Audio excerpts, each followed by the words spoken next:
Good day to you. If you're a person who celebrates Christmas, I hope you had a lovely Christmas. And either way, I hope you had a nice few days off because of the holiday as we begin our third day of class here in Intro to Mass Media. This Monday, we are starting another week where we will have 3 days of class, and then we're going to have Thursday and Friday with no class because of New Year's. And what we're heading in today is a discussion about something that you'll be very familiar with, in part because of Christmas. Because many of you are waking up today very, very happy that you received gifts and gave gifts, but many others are waking up saying, oh my God, now I have all this credit card debt. I spent money that I didn't have. I didn't technically have it. I spent it on my credit card and I'm going to pay it back, and it's going to be difficult for a while. And there's that feeling that we were kind of not necessarily forced into buying things, but certainly persuaded. And why were we persuaded? Well, many different reasons, but at least one of those reasons is the mass media.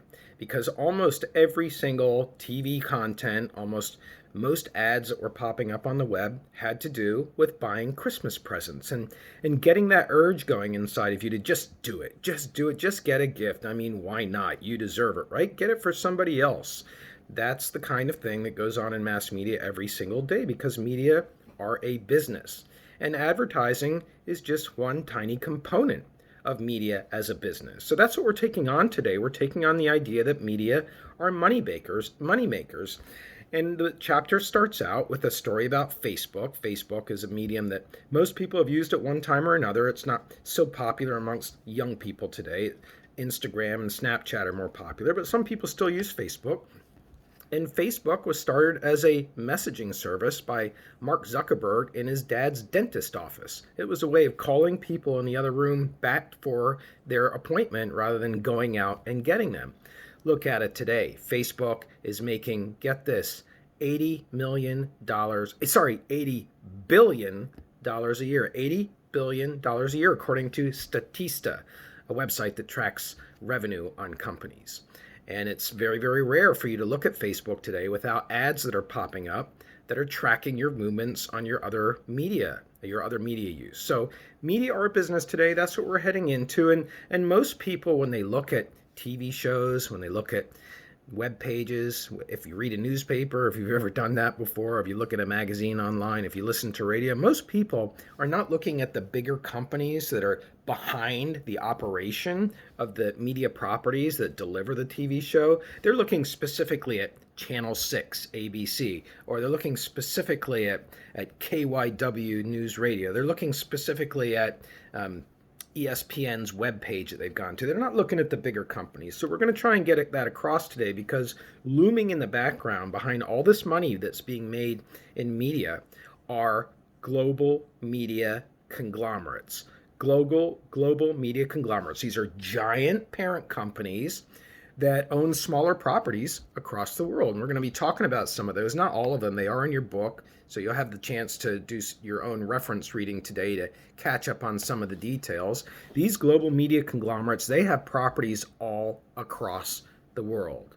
In fact, they're not just searching for U.S. markets, big companies like Disney and the rest of them. They're looking for companies all across the world that they can manage to distribute their products.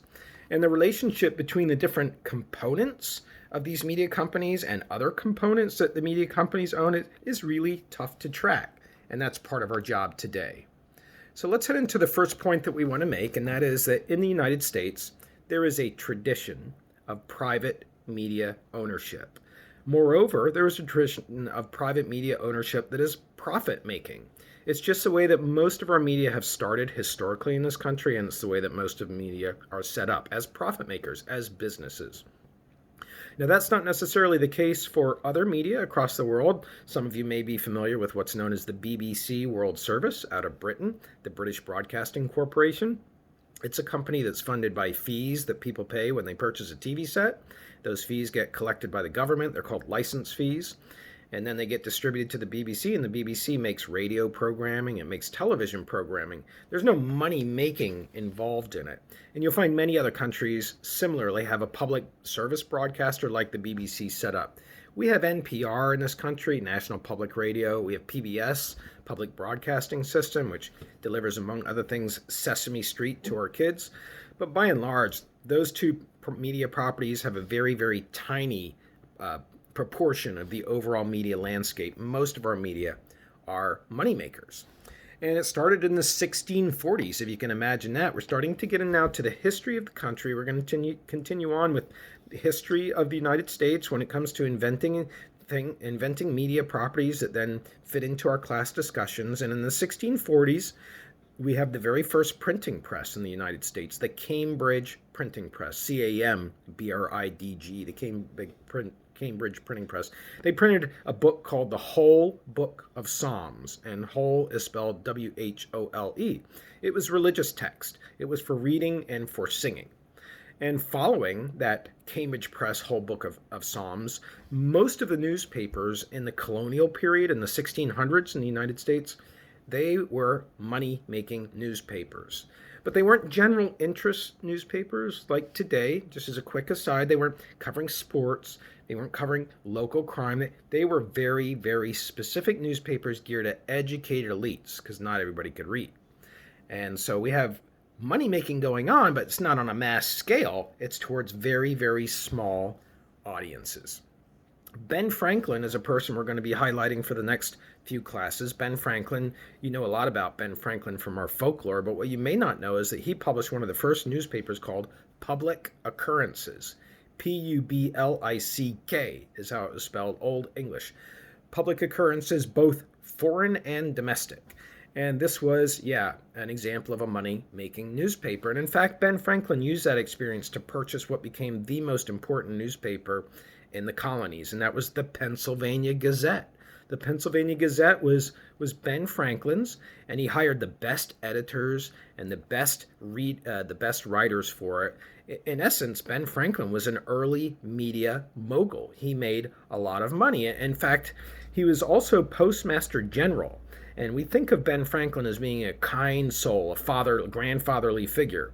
But he was a ruthless media mogul. One of the things that he did as Postmaster General is he stopped other newspapers being distributed by the U.S. mail, but the Gazette, that had a monopoly on being distributed by the U.S. mail. So he used the power of his position in government to assure a monopoly, in other words, for his money-making newspapers.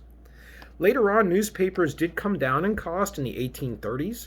We're going to get to this when we talk about newspapers specifically as a chapter in this class. Right now, we're just setting a big historical overview of business, but when we get to newspapers, we will discuss how newspapers became the penny press. The penny press in the 1800s because of industrialization and factories being able to produce newspapers much quicker. And so the cost came down to a penny, and that made penny press and newspapers in general very profitable because many people bought them now. They were affordable. And that invited advertisers into the picture because all these people were reading newspapers. Now advertisers were willing to pay newspapers. So we're looking at money making. We're looking at media as business.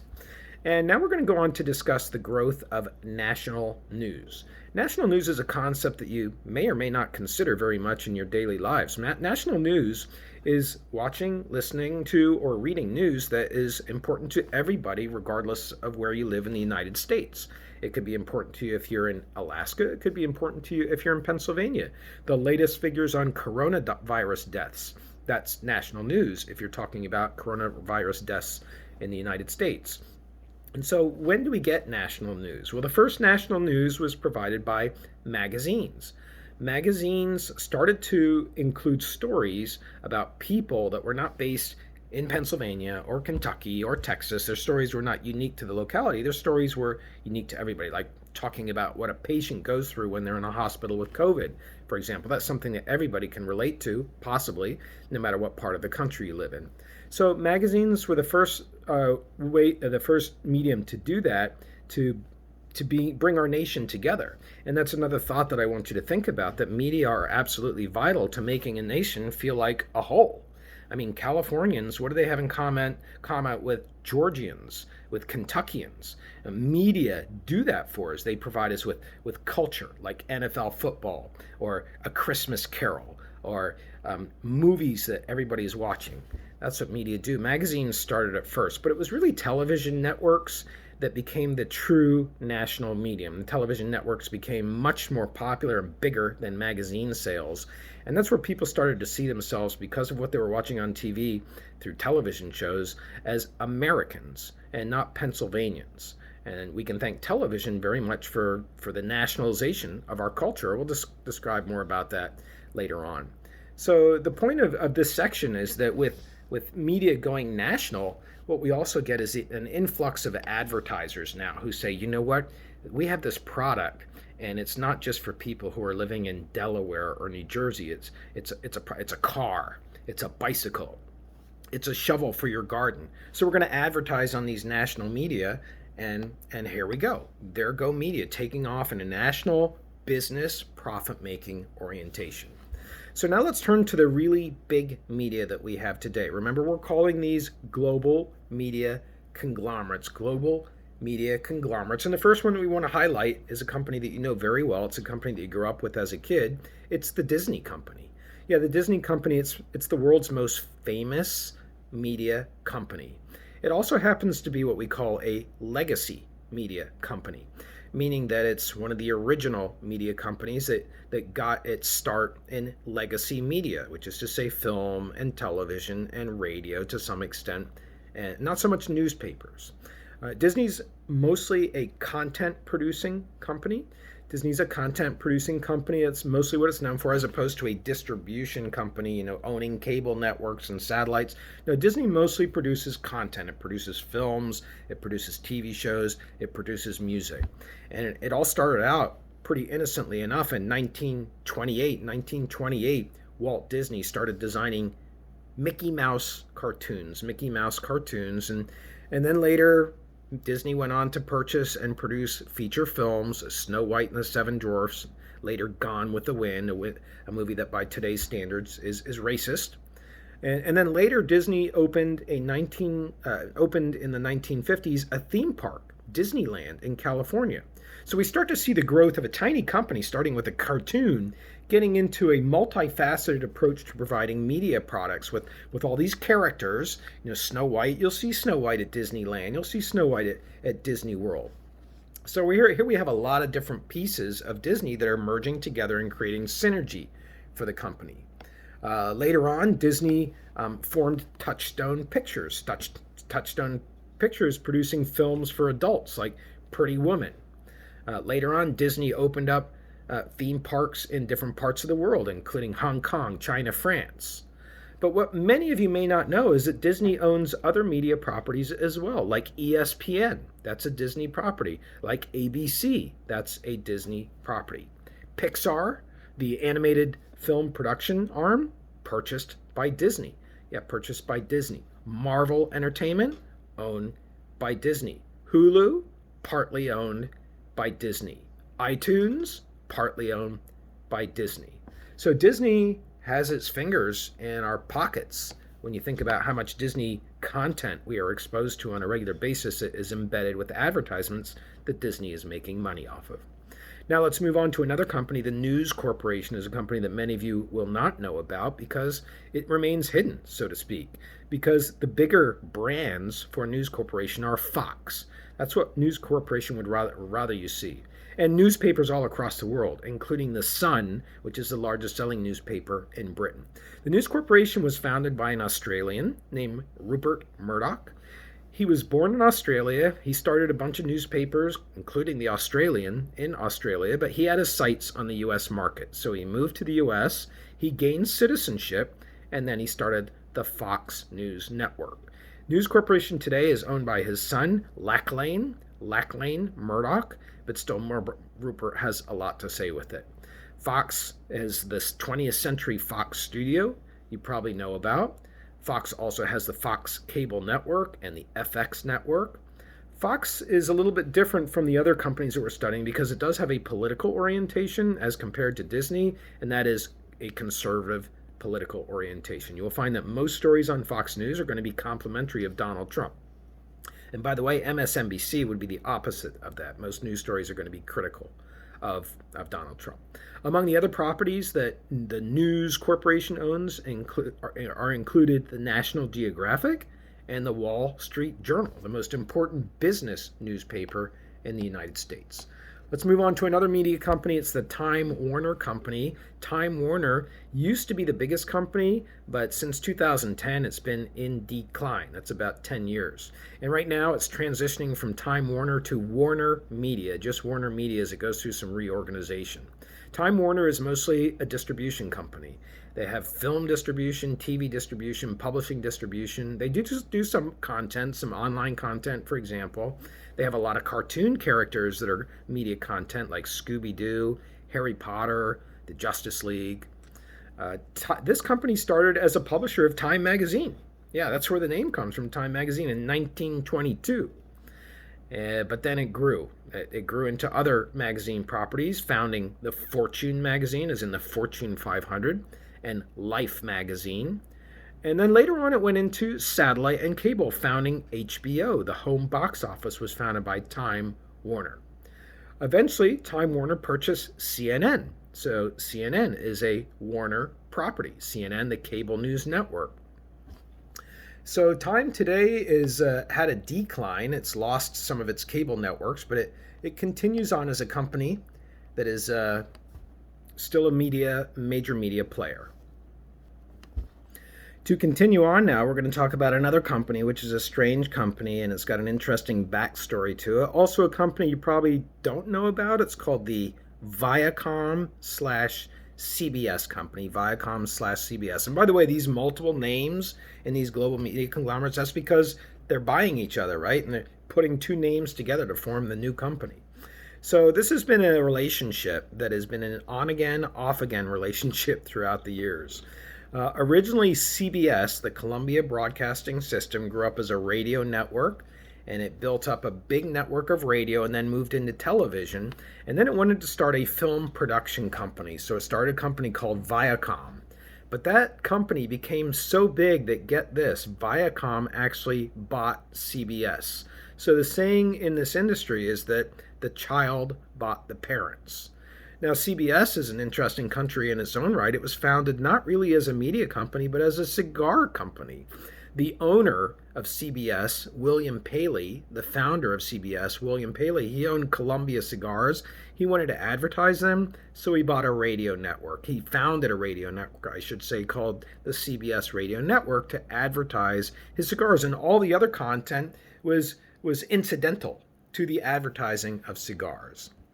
So Viacom became big because it bought Blockbuster, a business that's no longer in business. It was VHS video rentals that's long been surpassed by Netflix and online streaming. But that's how Viacom became very big. Viacom also was at the center of the nation's obscenity debate. You may recall the Janet Jackson wardrobe malfunction. That's when Janet Jackson and Justin Timberlake were singing a duet at a Super Bowl halftime show, and Justin Timberlake pulled down part of her dress, exposing her breast.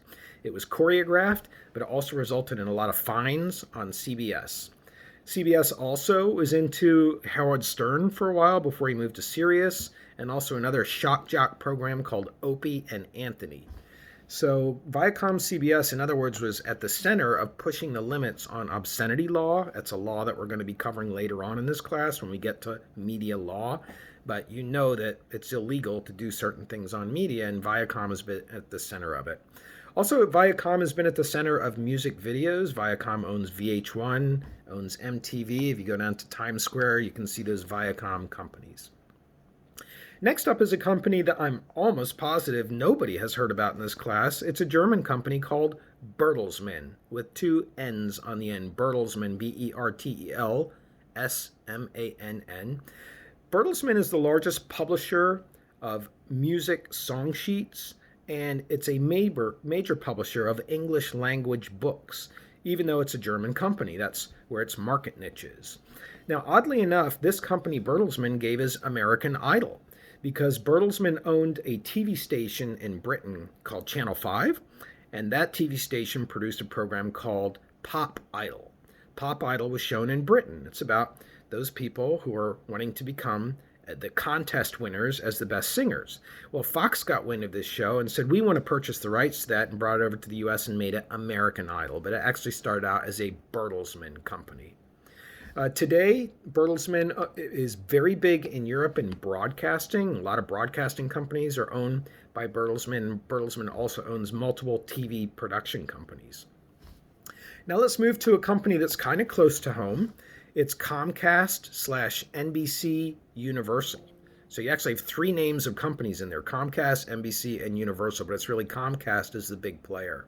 So Comcast didn't start in Philadelphia. It started out in the Midwest, but it took off when it moved its headquarters to Philadelphia. And it was almost entirely in the beginning a content distributor, not a content producer, because of its cable network and its television and its internet and its phone services. That's how Comcast is making its money.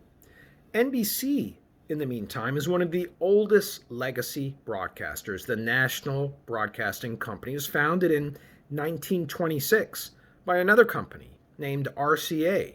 The Radio Corporation of America, which was building radio patents, decided to make a new company called NBC to be a network to distribute radio programming. So you have the NBC Radio Network. You also have the CBS Radio Network, the ABC Radio Network. That's what RCA did when it established NBC, and NBC became very big. It became almost a monopoly in this country with two networks. One was called the Red Network, the other is called the Blue Network. They were stretching across the country, and the government said, you're getting too big. You're controlling advertising prices. You're dominating the markets. We're going to have to break you up, so you have to sell off one of those radio networks. Well, NBC sold off the Red Radio Network because the government made them, and that Red Radio Network then became ABC, the American Broadcasting Corporation Network, versus NBC, the National Broadcasting Network. NBC was later bought by General Electric, of all companies, the company that makes refrigerators, the company that also provides financing for vehicles, bought by GE. And GE previously had owned Vivendi Universal. Vivendi Universal was a water company in France. That's what Vivendi was. And then they bought the Universal Studios, and it gets all mixed up, right? So this company today owns Telemundo, owns Bravo. These are cable channels. Owns USA Today, owns the Weather Channel, and it owns part of the Philadelphia 76ers and the Philadelphia Flyers. Big company today. Now let's move on to the biggest media company today. It's not a legacy media company. It's called the Alphabet Company. Do you recognize it? You should, because it's the parent company of Google. Yeah, we're talking about Google now. You may think of Google as a search engine. It's really just an advertising agency. That's all it is. I mean, everything that you type is getting captured by Google and then sold to other people, Facebook included, so the ads can be targeted at you. Yeah, it's every single keystroke that you're putting on the web, you're creating money for Google. It's amazing. To the tune of $160 billion last year, according to Statista. $160 billion. In fact, we can say that Google and Facebook are the world's two biggest advertising agencies. They're not really media companies. So YouTube has all kind of properties that you know about. They got YouTube. Did you know about that? Google owns the Android operating system that work on phones like mine. Google has Google Maps, Google Docs. They have a kind of a hidden company called Calico, which is researching anti-aging, trying to find a fountain of youth. That Calico company is pretty secret. It's got another company called Project Wings, which is about drones that are going to be used for delivery, like for Amazon products. It's got a company called Verily, which is healthcare and disease prevention. And it's also got a company that's researching driverless vehicles. But perhaps what people mostly know about Google when it comes to making money is their AdWords system. Their AdWords system is where people bid on the right to have their link advertised next to somebody's search results. So if somebody's searching for fishing equipment, for example, I'm going to bid on a link so that link for my company, which makes fishing rods or fishing boots or waders or whatever, is going to show up next to that ad when people search for fishing equipment. So some people know about AdWords, and then there's another product that they have called AdSense, and that's where ads are placed next to blogs on the web. So So Google continues to rake it in because it's the first go-to for most people when they want to search for new information on the web.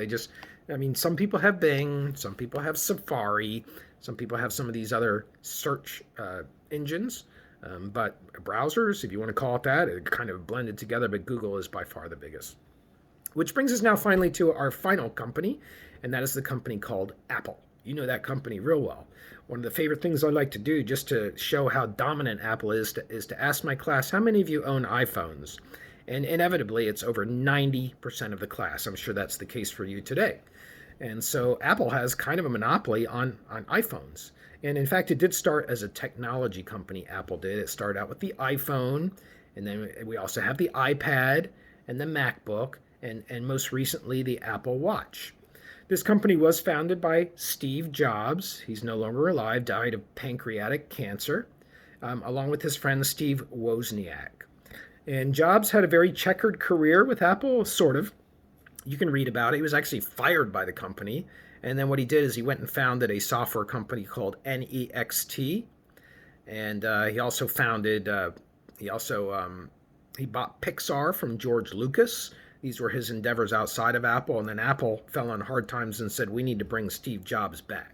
So they brought Steve Jobs back. And along with him came Pixar. Along with him came Nexstar. And this made Apple even bigger. So Apple is a company that continues today with iTunes, with all the other way that it distributes content through Apple TV service, and the devices that you purchase that are made by Apple. They have a huge influence on people's lives. All right, so now we're going to move to our final concept for today, which is discussing a business model that helps track how media businesses make money. And this business model is called the short head versus the long tail. The short head versus the long tail. So the short head is the idea of making money by selling a media product at very high volume, something that is very, very popular that everybody has to have. Like a blockbuster movie, like a Marvel movie when it comes out, it's going to have a short head. It's going to set records at the theater. People are going to flock to the theater. And what we're looking at, there's a graphic here in my links that I've sent today to demonstrate the short head, long tail. You'll see all the sales are high volume in the beginning. Okay, that's one way to make money. Another way to make money in the media industry is through a long tail. A long tail is where you sell fewer media products over a long period of time, but it's that long period of time that makes the media products profitable. That's why you will see rerun TV shows on television. For example, Seinfeld. It's a show that most of you have seen, even though it went off the air before you were maybe born. And yet Seinfeld remains one of the most popular, but it's nowhere near as popular as it was in its heyday when it was the most popular TV show. So it still runs as reruns on shows, but it's operating now in that long tail zone of media products. Any CD that Taylor Swift puts out, any CD that Kanye West puts out, they're going to operate in the short tail. Popular performers in demand, there's going to be a high volume that's playing along. So that is going to wrap up our discussion on the media business today. I hope that you consult the links as you go through the email, and I wish you luck on your quiz. Have a great day.